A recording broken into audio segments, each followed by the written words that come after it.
Hello दोस्तों, welcome to my channel नोट्साला। तो आज की वीडियो में हम लोग देखने वाले हैं क्लास 12 का एंटरप्रेन्योरशिप का चैप्टर 2 जिसका नाम है एनवायरनमेंट स्कैनिंग।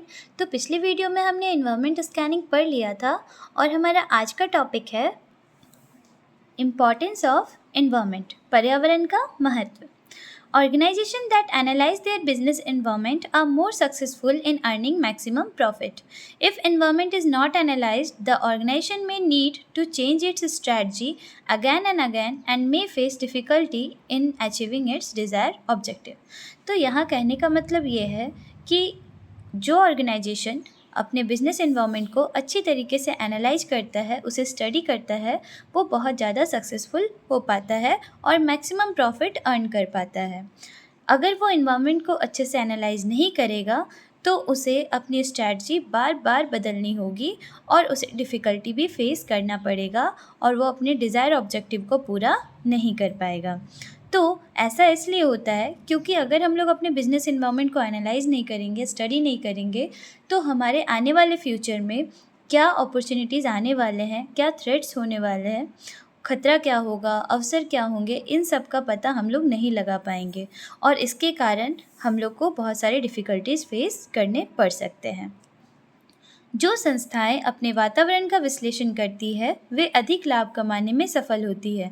यदि वातावरण का विश्लेषण ना किया जाए तो संस्था को अपनी व्यू रचना यानी रणनीति, जिसे हम इंग्लिश में स्ट्रैटेजी बोलते हैं, बार बार बदलनी पड़ सकती है और अपने उद्देश्यों को प्राप्त करने में कठिनाई हो सकती है।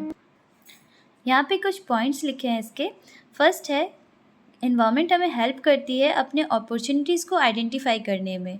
तो अगर हम लोग अपने एनवायरनमेंट को एनालाइज करेंगे, उसे अच्छी तरीके से स्टडी करेंगे, तो हमें पता चलेगा कि हमारे फ्यूचर में क्या क्या अपॉर्चुनिटीज़ हमें मिल सकता है और हम उन अपॉर्चुनिटीज़ का फ़ायदा कैसे उठा सकते हैं। दूसरा, स्थिरता बनाए रखने में, इन मेंटेनिंग ऑफ सस्टेनेबिलिटी।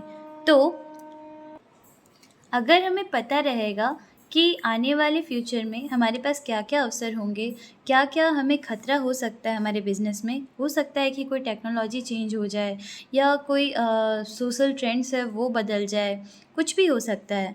तो अगर हम उसका अनुमान लगा के रखेंगे, हमें अगर पता रहेगा, तो उसके अकॉर्डिंग हम अपने प्लान स्ट्रैटेजी बनाएंगे जिससे हमारा जो बिज़नेस है वो स्टेबल रहेगा और उसमें बार बार हमें चेंजेस लाने की ज़रूरत नहीं होगी। अगला है सफलता प्राप्त करने में। अगर हमारा बिज़नेस स्टेबल होके चलेगा, ठीक है, और सारी चीज़ें अच्छे से मैनेज होगी तो फिर हम लोग अपने डिज़ायर ऑब्जेक्टिव को पूरा कर पाएंगे। और लास्ट है परिवर्तन के अनुसार ढलने में सहायता। तो एनवायरनमेंट हमें ये भी हेल्प करता है कि जो भी चेंजेस आ रहे हैं हमारे एनवायरनमेंट में, उसके अकॉर्डिंग अपने बिज़नेस को उसी तरह से एडप्ट करना और उसी तरह से उसे चलाना। तो ये था मेरा आज का वीडियो। अगर अच्छा लगा हो तो प्लीज़ लाइक कीजिए, शेयर कीजिए, कमेंट कीजिए और अगर आप नए हो तो जल्दी से इसे सब्सक्राइब कर लो। Thank you so much.